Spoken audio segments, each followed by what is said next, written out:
প্রিয় শৌখিন ছাদবাগানী বন্ধুরা, আপনাদের সকলকে আমার শৌখিন ছাদবাগান ইউটিউব চ্যানেলে জানাই সাদর সম্ভাষণ। প্রিয় ভিউয়ার্স, আপনাদের আমি এর আগের যে মালবেরি গাছটি কাটিং করেছিলাম অর্থাৎ প্রুন করেছিলাম সে ভিডিওটি দিয়েছি এবং বলেছিলাম এই প্রুনের পরবর্তী যে শাখাগুলো নতুন করে বেরোবে সেই পত্রমঞ্জরির সাথে প্রচুর পরিমাণ মালবেরি নিয়ে বেরোবে।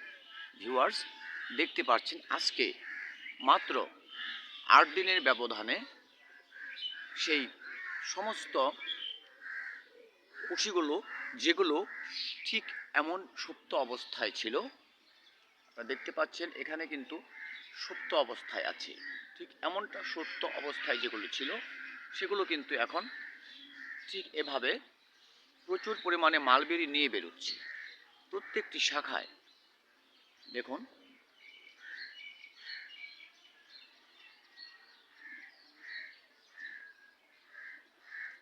যেখানে যেখানে আমি প্রুন করেছিলাম প্রত্যেকটি শাখা থেকে কিন্তু প্রচুর পরিমাণে মালবেরি আমাদের ইতিমধ্যে এসে গেছে।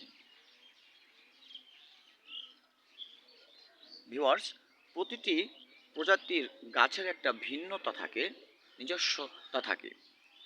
তার মধ্যে এই মালবেরি, আঙুর এবং পেয়ারা এ তিনটে অন্যতম, যেগুলো অবশ্যই পত্রমঞ্জরির সাথেই পুষ্পমঞ্জরি নিয়ে বের হয়। সুতরাং আপনাদের এই গাছগুলোকে অবশ্যই প্রুন করতে হবে নতুন কুশি পাতা আনার জন্য। সেই সাথে কিছুটা খাবার এর গোড়ায় দিয়ে দিতে হবে, যেটা আমি সেদিন বলেছিলাম, তবে অবশ্যই নাইট্রোজেনযুক্ত খাবার নয়।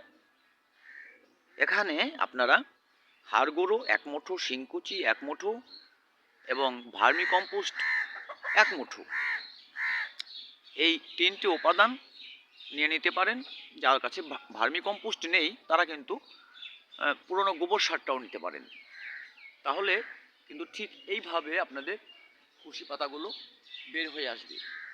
এখানে যেমনটা দেখতে পাচ্ছেন প্রতিটি শাখায় কিন্তু নতুন কুশি পাতা এসছে, আর এই কুশি পাতার সাথেই এসছে কিন্তু প্রচুর মালবেরি।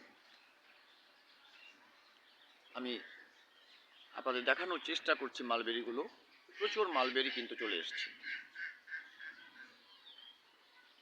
ভিউয়ার্স, আপনাদের প্রত্যেকটি গাছকে সঠিক সময় সঠিক যত্ন নিন, সঠিক খাবার দিন, প্রচুর ফলন আপনি পাবেন আপনার গাছ থেকে।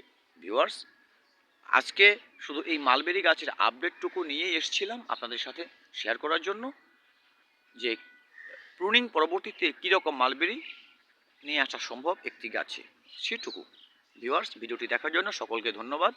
ভিডিওটি ভালো লাগলে লাইক এবং কমেন্ট করবেন, আপনাদের মতামত জানাবেন, সেই সাথে আমার চ্যানেলটি সাবস্ক্রাইব করে আমার ভালোবাসার মানুষ হয়ে পাশেই থাকবেন। সকলকে ধন্যবাদ। দেখা হবে আগামী ভিডিওতে নতুন কোনো বিষয়ে।